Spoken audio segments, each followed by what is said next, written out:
So my husband abandoned me after an affair. Now he wants a piece of my $7 million inheritance. I, 27F, am in the middle of a fight with my soon-to-be ex-husband Jeff, who had an extramarital affair a couple of months ago. Jeff and I had been married for 2 years, and we'd been together for almost 3 years before that. He and I had planned on beginning to try for a baby just 8 months into our marriage because we'd already been living together for 4 years at that point, and we really wanted to start a family together, so it just felt right. Unfortunately, even after months and months of trying, I was still struggling with conceiving, so we had to get tested. Turns out that both my husband and I have fertility issues, so we had to give up on the idea for the time being. It hit me hard when the test results came back, and I kind of shut down emotionally because I'd really wanted a baby of my own. Jeff, instead of being supportive during that time, distanced himself from me, and we barely even spoke for a couple of months. I was already at my lowest by then, and Jeff going further away from me just made it worse, so I thought about reaching out to him and making our marriage work. But before I could do that, he confessed to me that he'd been having an affair with an old friend, and it had been going on for weeks. He'd sought out her help a couple of days after we got back the test results since he used to be good friends back in high school, and she was in town for a conference. So they had lunch together, and then that turned into an opportunity for him to cheat on me with her. He told me that he'd wanted to tell me the truth, but I just seemed so distant and sad that he was afraid of how I'd react, so he just didn't say anything, which was a pretty ridiculous reason. I remember wanting to say a lot of things after he told me, mostly wanting to scream at him, but I couldn't bring myself to do any of it, so I just broke down on the selves. He didn't even console me or anything, not even a pat on my arm to tell me it's gonna be all right. He just sat there like a damn statue and said nothing while I cried for almost an hour. After I finally eased up a little, he told me that he was going to spend the night at his parents' place because he needed a break from everything that was going on. I begged him to stay in spite of what he'd done, but he didn't wait around. He'd already had his bags packed before discussing this with me, and then he just left. As soon as he left, I started crying again and remained in the same spot until midnight. It was pretty much the worst day of my life so far. I was so depressed that I wasn't responding to any calls or texts from anyone, not work, and not even people I knew personally. So a couple of friends and relatives had come to check up on me, but they'd leave when they realized that I wasn't going to open the door for them and let them in. I'd let them know I was still there by yelling out that they needed to leave and that I wasn't going to open the door. So they'd know I was okay, and then leave. I'm grateful for the people who checked up on me, honestly, because I don't think I'd be here right now if it wasn't for them. All I did was have the minimum amount of food needed to keep going, watch TV, and then sleep. I was basically a zombie for almost 2 weeks. Then one day, one of my cousins came by and I told him to leave my living room, but he didn't go. Instead, he told me that he had important news to share and he needed to do it in person. I didn't take it seriously and argued with him, so he finally snapped and told me that he was here to inform me that my father had passed away that morning from a heart attack, and since I never checked my phone, people didn't have any way of letting me know about it. I was already pretty heartbroken from whatever had happened with Jeff, and then the news of my dad's demise just broke me even more. After my cousin who visited me to tell me the news left, I think I started crying so loudly that the neighbors had to come to my door to make sure I was okay. That evening, I booked myself a flight back home for the funeral, and it was really difficult because I barely knew what I was doing all throughout. I had to be helped by people I barely even knew because I was so lost, but somehow I got back home safely and made it through the funeral. I was blank and didn't cry at the funeral much, but I'd planned on staying for 2 weeks at home with my mother so she'd have someone to count on. She was devastated at the funeral and didn't leave my side even for a second, but we barely got to speak because of the sheer number of guests and relatives showing up. My dad was a well-known man, he was an attorney, and was one of the best in his town. He was also a really good man and people loved him. Some people had even traveled overseas to pay their last respects, so you guys can imagine what sort of love and respect people had for him. My mother and I were overwhelmed, and for the 2 days after the funeral, we just made small talk, and I'm grateful for even that much because just 3 days after the funeral, I lost my mother as well. The medical report said that my mother had passed away due to natural causes, and since she'd passed in her sleep, it had been peaceful for her, but I knew that she'd passed away from a broken heart. Call me crazy, but that's what I really believed. Within days of my father's funeral, we had to organize another funeral for my mother, and this was smaller, but it hit me even harder than my dad's death because this had happened while I was fast asleep in the next room.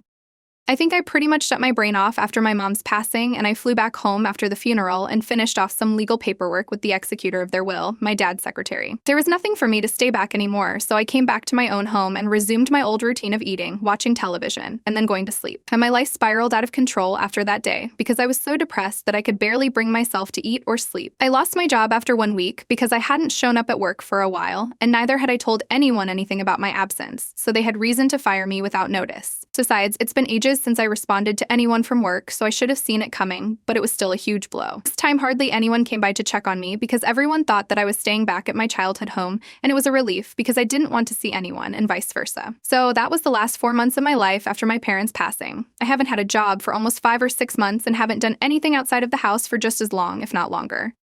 I don't talk to anyone, and it was only recently that I realized that I've been a total mess. I've neglected everything apart from paying the rent and bills on time and doing the absolute bare minimum. I was in this state for almost 1.5 months until one day I decided that I wanted to comb my hair because my head was really heavy and I wanted to do something about it because it was uncomfortable. I finally looked at myself in the mirror that day and realized that my hair was a rat's nest, my clothes were grimy and dirty, and my face was all sunken and hollow like I was straight out of some horror movie. I was disgusted by my appearance, but I still tried to brush my hair and the plastic hairbrush snapped into two because of how tangled my hair had become. It was a small, insignificant thing, but that was a wake-up call for me. I didn't know how that happened, but something just switched in me, and I ended up falling to pieces in front of the mirror once more that day this time. I was not crying just for the sake of it, but I just wanted to get it all out of my system before I went out to get my life back on track.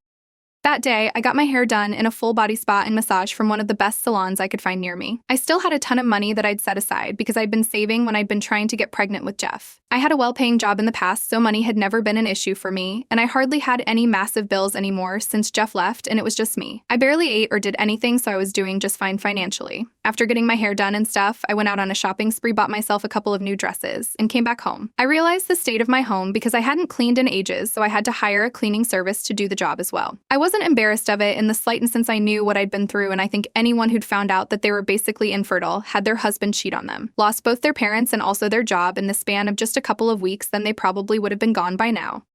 So once my house was clean and I was finally looking like a human being again, I started looking for therapists who could help me because I'd realized that I was probably clinically depressed and the shopping spree and stuff had helped a little, but it was just temporary. If I wanted to get out of this mess, then I'd need professional help, and I wasn't ready to go back to the condition I was in for so long. Along with therapists, I also started looking for jobs and made sure that I explained my circumstances to my ex-employers as well in case I needed recommendation letters or stuff. To my surprise, my ex-boss ended up inviting me back to work if I was up for it, because she said that her son was an advocate for mental health awareness and he'd be disappointed if she didn't at least give me an opportunity to get into my life back on track. She also offered to put me in touch with her son, who worked with a lot of great mental health professionals who could help me out and make my search for a good therapist easier.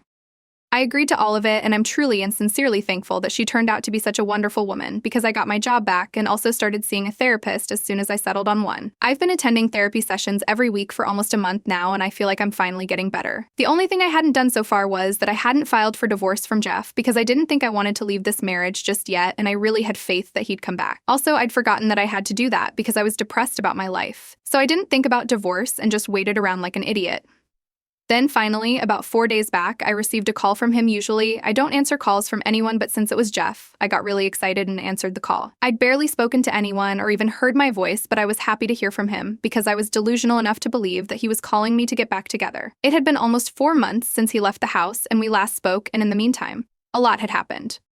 So I was finally doing better now, so I hoped that his coming back to me would be the beginning of a fresh start for the both of us. He even hinted at it by inviting me for dinner at a restaurant we loved going to when we were together, and I agreed to see him there. I got all dressed up and went out to see him that evening and even hugged him and stuff when I saw him. He looked happy to see me too, but he didn't ask me any questions and jumped straight to his own life and how fabulous it had been for the last couple of months. He told me that he'd been traveling ever since he left me, and that he'd seen a number of places so far, all beautiful, and had also met numerous people. He mentioned that his old friend, who he'd had the affair with, had convinced him to go away for some soul searching, and he brought it up really casually as well, but he was speaking about it in the past, so I thought that maybe that might be. I even asked him if they were together, and he laughed and said no, because apparently she was too busy to commit to a relationship, and he didn't want one just yet.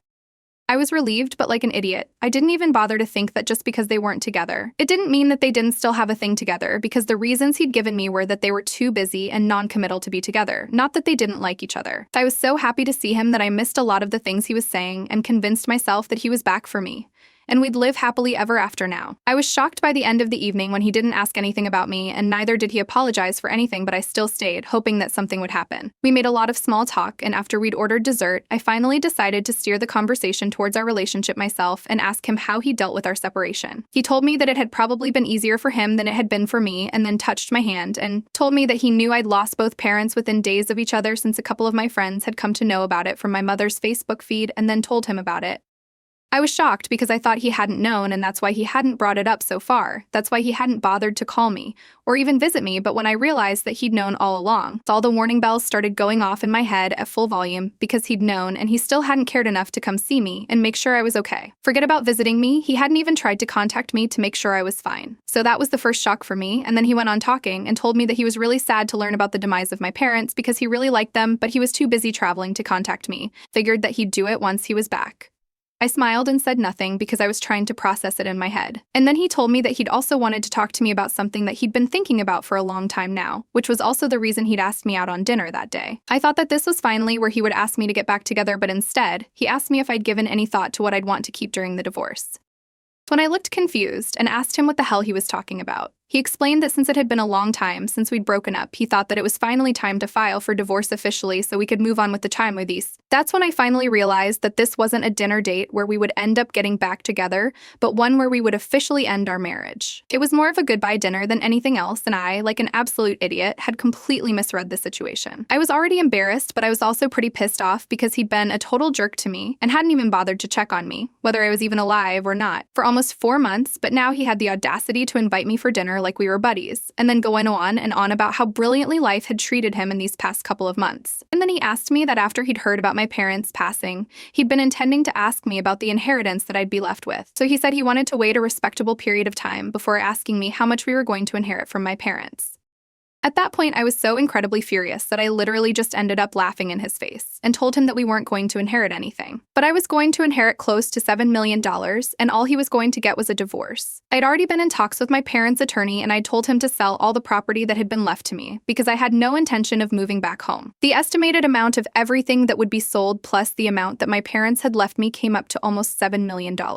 My dad was rich, and my mother never worked, but she had a huge inheritance from her parents. So that's not a surprise, but the probate process had to be completed before I got any of it. They'd already left me close to $2 million that I'd get as soon as the probate process was done, and then I'd have to wait for a couple of weeks before their assets were sold off. So they already had a bunch of buyers, so I wouldn't have to wait for long.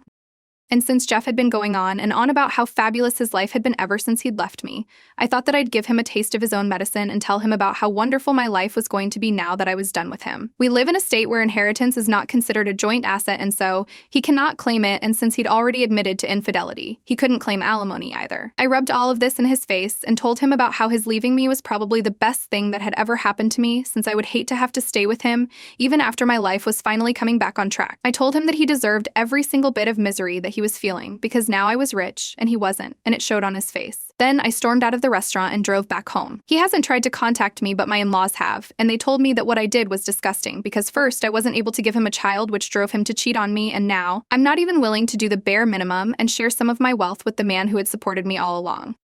I hung up on them without any argument because I didn't think I needed to dignify any of it, but his friends and family have been hounding me ever since our dinner date about what I did. I'm seriously beginning to question if it was the right move to rub it in his face, and maybe I should have just left without bragging about it. Ida for bragging about my inheritance after my husband cheated on me and left me at my sista skisdels at Aberdeen Hadolestein. Date 1, hey, I filed for divorce from my husband. It's been 3 weeks since the incident, and his family and friends have taken the harassment to a crazy level. They're literally going off on me on social media and have practically started a hate campaign against me for putting Jeff through mental distress on purpose just so I could get revenge on him because he had cheated on me. And then blamed me for his cheating as well by saying that I'd withdrawn from him emotionally, so he had no option but to seek affection somewhere else, and it just so happened that a friend of his happened to be back in town. So he's absolved of all the blame and I'm the villain here, even though he was also facing fertility issues, but I never went out of my way to find someone else and talk to them out of desperation. But whatever, I've filed for divorce, and I'm going to make sure that I don't let him off the hook easily. I'll also sue his parents and friends after warning them that they need to stop, because word of this has reached a couple of my co-workers too, and I can't compromise my reputation over this bullcrap. Update 2, Jeff's actually contesting the divorce. Why? Because he suddenly had a change of heart and now he thinks we're meant to be together. I'm sure this has nothing to do with the inheritance, and he's doing this all purely out of his own love and affection for me. So that's probably also why he made his folks stop harassing me online, so he could get back with me since he loved me and not because I'd threatened to sue them all for defaming me. I'm being sarcastic, obviously. I talked to him a couple of hours ago on the phone when I found out that he was contesting the divorce, and he told me that he'd changed his mind and that he wanted to make our marriage work. I got into a very nasty fight with him because I was just feeling so frustrated and hateful, and all he said to me was he knew I was mad because I still loved him, and if I didn't still love him, then I probably wouldn't even have called him. He reassured me that this was just a stupid game that I was playing to get back at him for the cheating, and that we'd be just fine, and then disconnected the call. I'm in disbelief right now, and I cannot believe this is happening to me. I've never ever felt such a strong urge to slap someone senseless, but I guess there's a first time for everything. He just is a huge jerk, and I believe I even considered getting back together with him. Freaking gold digger. Ugh, I could just scream right now, but that wouldn't help. Please, if someone has any advice on a way to mess him up, but legally, do go ahead and let me know because I have nothing to lose at this point. Update 3, hello folks. It's been a while, but we're in the middle of the mediation process now. If this doesn't work out to bring him and me on the same page, then we might have to go to court, but I have a feeling that's going to happen and it'll be better for us since I can't see us coming to an agreement about any of this. He feels that we should stick together, and I don't even understand what the point of having a negotiation meeting is when this is pretty much non-negotiable for me. I do not want to be with him. It's as simple as that. I'm entertaining it because he wants to give it a try even though it's exhausting, but then I know this will go to court, and I'm hoping that'll make everything better, for me at least. I don't know about him, and neither do I care, very honestly. Update 4, hey guys. Almost 2 months since the last update, and well, the case ended up going to court just as I'd predicted, and I'm going to get a divorce all right. It doesn't matter what he wants anymore, and boy, was he upset about it. The probate is done too, and I'll recover all the money I spent on my lawyer and even more soon enough. Life's good, so I don't think I'll see coming back here anytime soon. It's been a good ride, but I'm fine now. Thank you for all the love and support. I couldn't have done it without you guys, and I mean it.